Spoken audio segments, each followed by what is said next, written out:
সর্বশেষ যে ব্যক্তি জাহান্নাম থেকে মুক্তি লাভ করবে তাকে আল্লাহ পাক বলবেন, ফেরেশতাদেরকে বলবেন, ও আমার ফেরেশতারা, আমার এই বান্দাকে জান্নাত এবং জাহান্নামের মাঝখানে রেখে দাও।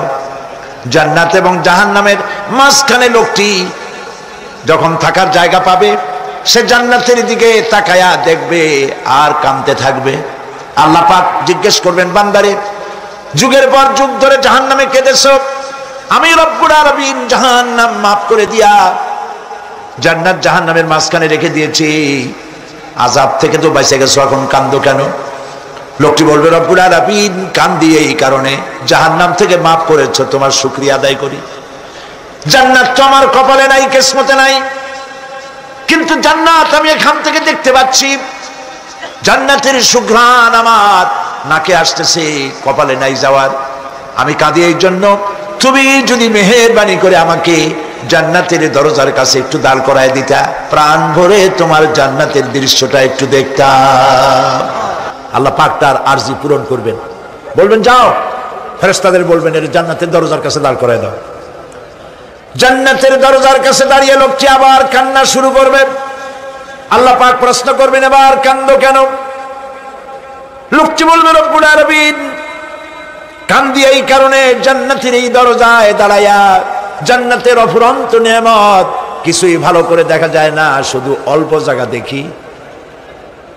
যদি তুমি আমারে দয়া করে জান্নাতের মাঝখানে দাঁড় করায় দিতা, চতুর্দিকে তাকায়া তাকায়া দেখা কলিজারে ঠান্ডা বানাইতাম। তবে আমি ওয়াদা করি, জান্নাতের কোনো নাজ নেয়ামত, কোনো ফল আমি খাবো না, ধরবো না, সইব না। একটুখানি মেহেরবানি করে মাঝখানে দাঁড় করাইয়া দাও, জান্নারে ঠান্ডা করি। আল্লাহ রব্বুল আলামিন ফেরেশতাদের বলবেন, আমার এই বান্দারে জান্নাতের মাঝখানে দাঁড় করাইয়া দে। আল্লাহর নবী বলেন, জান্নাতের মাঝখানে দাঁড়িয়ে লোকটি আগের চাইতে আরো জোরে চিৎকার মেরে কাঁদতে থাকবে। আল্লাহ পাক বলবেন, বান্দারে কি হলো তোর? দরজার কাছে আসতে চাইছিলে, আইনা দিলাম। আবার এবার মাঝখানে আসতে চাইছো, তাও এনে দিয়েছি, আবার কান্দো কেন? লোকটি বলবে, রব্বুল আলামিন এবার কান্দি এই জন্যে, তুমি যখন দয়া করে একটিবার জান্নাতের মাঝখানে এনে আমাকে দাঁড় করায় দিয়েছো, তুমি রহমান রহিম গফুরুর রহিম, এই জান্নাত থেকে আবার আর বাইর করে দিও না। আল্লাহ রাব্বুল আলামিন বলবেন, ও আমার বান্দারে, আমার এই জান্নাত তোর খুব পছন্দ হয়েছে নাকি?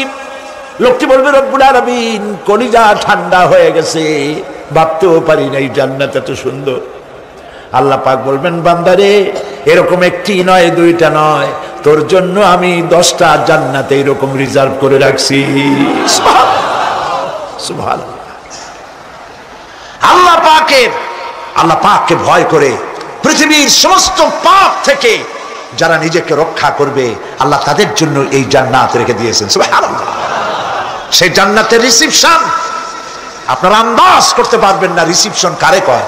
কি এর প্রধানমন্ত্রী আর প্রেসিডেন্ট, 4-5টা পুলিশ আর আর্মি এসে একটা ফট করে সেলুট মারলো, বাস শেষ হয়ে গেল, এরকম না। জান্নাতীদেরকে রিসিপশন দেওয়া হবে।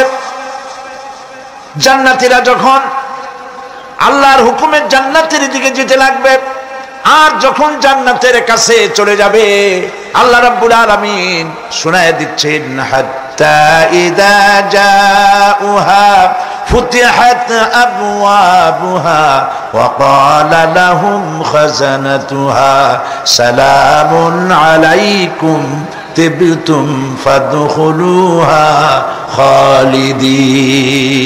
সুবহানাল্লাহ।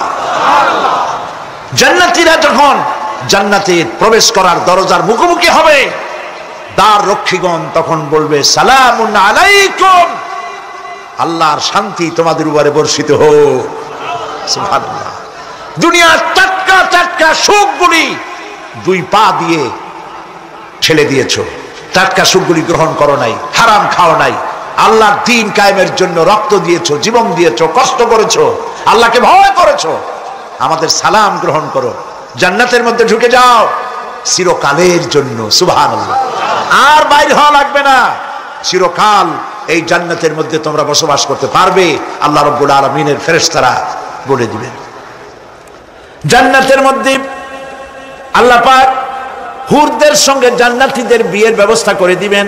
কোরআনে কারিমে আল্লাহ পাক বলেন মুত্তাকিনা আলা সুরুরিম মাসফুফাতিন ওয়া যাওয়াজনাহুম বিহুরিন ঈন। সামনাসামনি ভাবে সাজানো সারি সারি আসন সমূহের উপর তারা ঠেস লাগায় বসে থাকবে, আর আল্লাহ রাব্বুল আলামিন হুরদের সাথে জান্নাতীদের বিয়ের ব্যবস্থা করে দিবেন।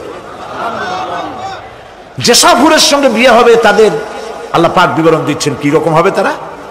লাম ইয়াতমিসহুন্না ইনসুন ওয়ালা জান, এর পূর্বে জিন এবং ইনসান এদেরকে কেউ স্পর্শ করে নাই।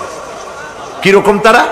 কাআন্নাহুন্নাল ইয়াকুতু ওয়াল মারজান, যেমন ঝিনুকের ভিতরে মণিমুক্তা থাকে এইভাবে আল্লাহ পাক তাদেরকে পবিত্র করে রেখে দিয়েছেন। আমার প্রিয় ভাইরা, আল্লাহ রাব্বুল আলামিন কোরআনে কারীমের ভিতরে বলেছেন ফাবিআইয়ি আলা'i রাব্বিকুমা তুকাযযিবান। জান্নাত দান করে আল্লাহ পাক এবার জান্নাতীদেরকে সম্বোধন করে বলবেন ইয়া ইবাদি লা খাউফুন আলাইকুমুল ইয়াওমা ওয়ালা আনতুম তাহজানুন। হে আমার বান্দারা, লা খাউফুন আলাইকুমুল ইয়াওম, আজ আর কোনো ভয় নাই। সুবহানাল্লাহ সুবহানাল্লাহ। আজ আর কোনো ভয় নাই, কোনো চিন্তাও নাই, আরামে এই জান্নাতের মধ্যে বসবাস করো। এরপরে আল্লাহ পাক জিজ্ঞেস করবেন, ও আমার জান্নাতীরা, আমি যেসব ওয়াদা করছিলাম আমার ওয়াদা মোতাবেক সমস্ত নিয়ামত পেয়েছো? তারা বলবে হ্যাঁ পেয়েছি, সব নিয়ামত আপনার ওয়াদা মোতাবেক সব পেয়েছি। আল্লাহ রাব্বুল আলামিন বলবেন সব পাও নাই, ওয়ালাদাইনা মাজিদ, আমার কাছে আরো বেশি আছে। সুবহানাল্লাহ, আমার কাছে আরো বেশি আছে। জান্নাতীরা বুঝবে না সে আরো বেশিটা কি, এর থেকে আর বেশি কি। প্রিয় ভাই সব, নবী করিম সাল্লাল্লাহু আলাইহি সাল্লাম বলেছেন জান্নাতের সুখ আর শান্তি কোন চোখ নাই যা দেখেছে, যা কোন অন্তঃকরণ নাই যা কল্পনা করতে পেরেছে। এই জান্নাত মুত্তাকিদের জন্য আল্লাহ রাখছেন। সুবহানাল্লাহ। জান্নাতীরা ভাবতেও পারবে না সেই নিয়ামতগুলি কি। প্রিয় ভাই সব, সেই মুহূর্তে আল্লাহর নবী মুহাম্মদ রাসূলুল্লাহ সাল্লাল্লাহু আলাইহি ওয়াসাল্লাম বলবেন রব্বুল আলামিন, আমার উম্মতেরা জান্নাতীরা বুঝতে পারে নাই আপনার কাছে কি নিয়ামত আরো বেশি আছে। আমার এই উম্মতেরা জান্নাতীরা আপনার ওয়াদা মোতাবেক সব পেয়েছে, কিন্তু একটি জিনিস এখনো তাদের কিসমতে হয় নাই।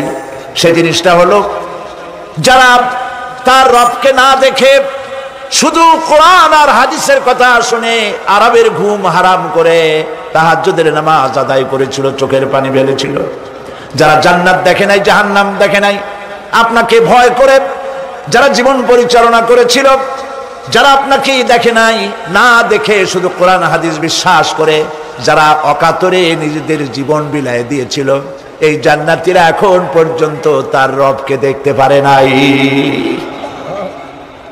আল্লাহ রাব্বুল আলামিন তার সামনে থেকে ৭০,০০০ পর্দা সরে যাবে। আল্লাহ পাক বান্দাদের আরজি পুরা করার জন্য জান্নাতীদের সামনে তিনি জালোয়া ফরজ হবে।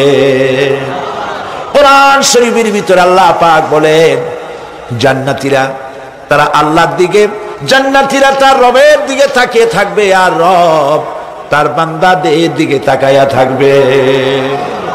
প্রাণ ভরে জান্নাতীরা রবকে দেখবে। সুবহানাল্লাহ, আল্লাহ পাককে দেখবে।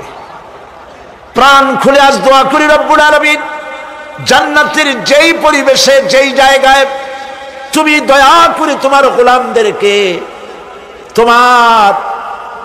তুমি নিজেই দর্শন দিবে, দেখা দিবে।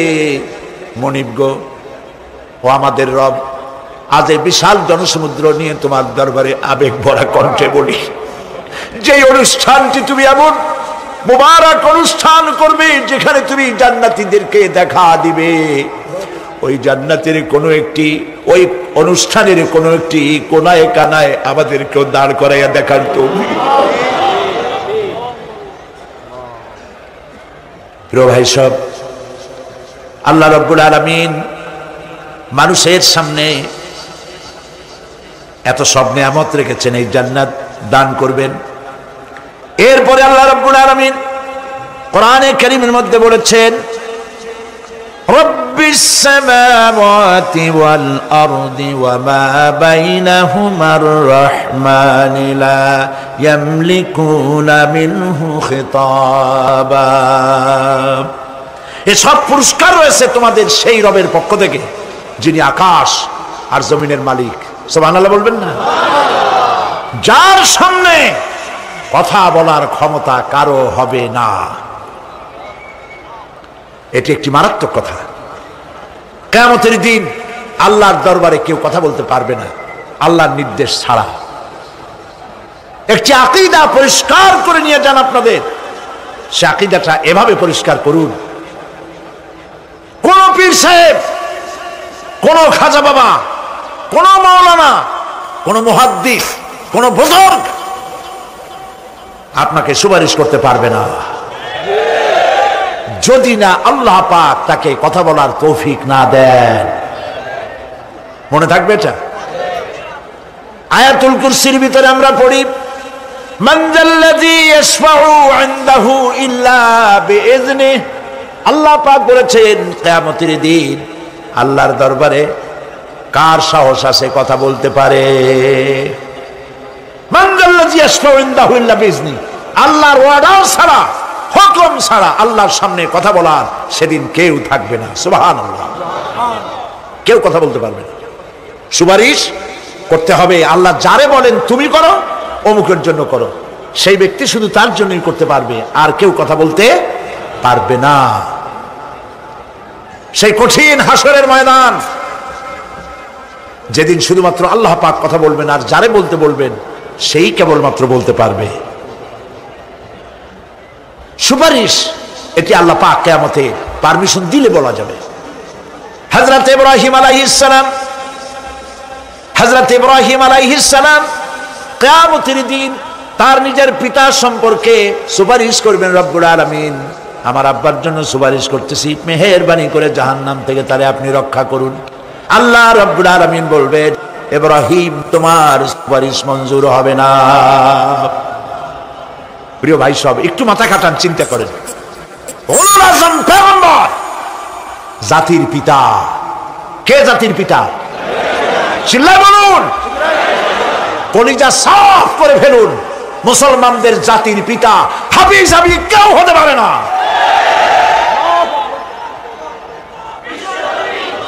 মিল্লাতা আবিকুম ইব্রাহিম। ইব্রাহিম আলাইহিস সালাম এই মিল্লাতের পিতা। সুবহানাল্লাহ। হযরত ইব্রাহিম আলাইহিস সালাম কিয়ামতের দিন বলবেন, আল্লাহ আমার আব্বার জন্য সুপারিশ করছি। আল্লাহ পাক বলবেন মঞ্জুর হবে না। আজর তোমার পিতা হতে পারে, কিন্তু আমার খলিলকে আগুনে ফেলার জন্য নমরুদকে সে সহযোগিতা করেছে, আমি তোমার পিতাকে ক্ষমা করব না। নবী করিম সাল্লাল্লাহু আলাইহি সাল্লামকে সাহাবায়ে কেরাম জিজ্ঞেস করেছেন, হে রাসূল আপনার আব্বা এবং আম্মার অবস্থা কি হবে? নবী করিম সাল্লাল্লাহু আলাইহি সাল্লাম কেঁদে ফেলেছেন, সব বলেছেন আমি তাদের কোনো উপকারে আসব না। আল্লাহু আকবার।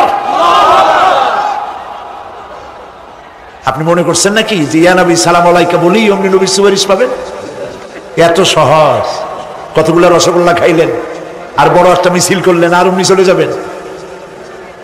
পৃথিবীর সব মানুষ, সাহাবায়ে কেরাম বাদ দেন, পৃথিবীর সমস্ত মানুষ একত্রিত হয়ে আবু তালেব রাসূলুল্লাহকে যে ভালোবেসেছেন, ওর 1000 ভাগের 1 ভাগও সারা দুনিয়ার মানুষ রাসূলুল্লাহকে ভালোবাসতে পারবে? পারবে? নিজের ছেলে আলীকে, আলী রাদিয়াল্লাহু তাআলা আনহুকে আলাদা বিছানায় শোয়াইয়া, ছোট্ট মানুষ হযরত আলী আলাদা জায়গায় রাখিয়া মুহাম্মদুর রাসূলুল্লাহ সাল্লাল্লাহু আলাইহি ওয়াসাল্লাম এতিম মানুষ তারে কলিজার সাথে বুকের মধ্যে আশ্রয় দিয়ে আগলে রেখেছেন বুক ভরে। সেই আবু তালেব মৃত্যুর সময় নবী করিম সাল্লাল্লাহু আলাইহি ওয়াসাল্লাম বলেছিলেন, চাচা একটি বার আমার কানে তাওহীদের কালেমা শোনায় দেন। আবু তালেব তার কিসমতে ছিল না কালেমা। মরে যাওয়ার পর একজন সাহাবী বলেছিলেন, ইয়া রাসূলুল্লাহ মৃত্যুর সময় আবু তালেবের মুখ আমি নড়তে দেখেছি, তিনি কালেমা পড়েছেন সম্ভবত, রাসূলুল্লাহ সাহেব বলেছেন, আমি শুনি নাই।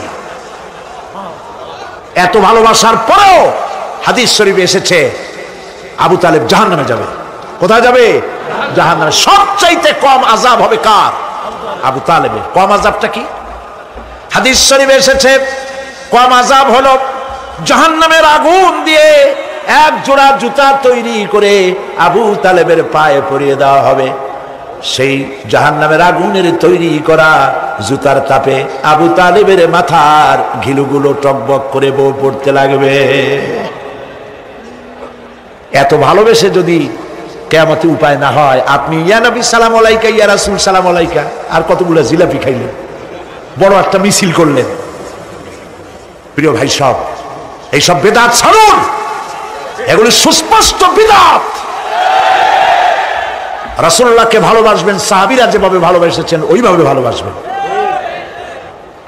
আল্লাহ রাব্বুল আলামিন বলেন, যালিকাল ইয়াউমুল হক ফামান শাআ আত্তাখাযা ইলা রাব্বিহি মাআবা।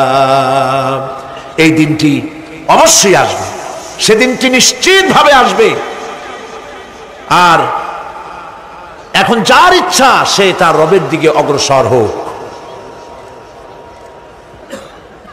ইন্না আনজারনাকুম আযাবান করিবান ইয়াওমা ইয়ানজুরুল মার'ু মা কদ্দামাত ইয়াদাহু ওয়া ইয়াকুলুল কাফিরু ইয়া লাইতানি কুনতু তুরাবা। ইন্না আনজারনাকুম আযাবান করিবা, খুব নিকটবর্তী একটি আযাব সম্পর্কে আমি তোমাদেরকে সতর্ক করে দিলাম। কে বলতেছেন? আল্লাহ পাক। লক্ষ্য করুন আল্লাহ কি বলছেন, খুব নিকটবর্তী একটি কঠিন শাস্তি, আযাব, অর্থাৎ কিয়ামত, এ সম্পর্কে আমি তোমাদের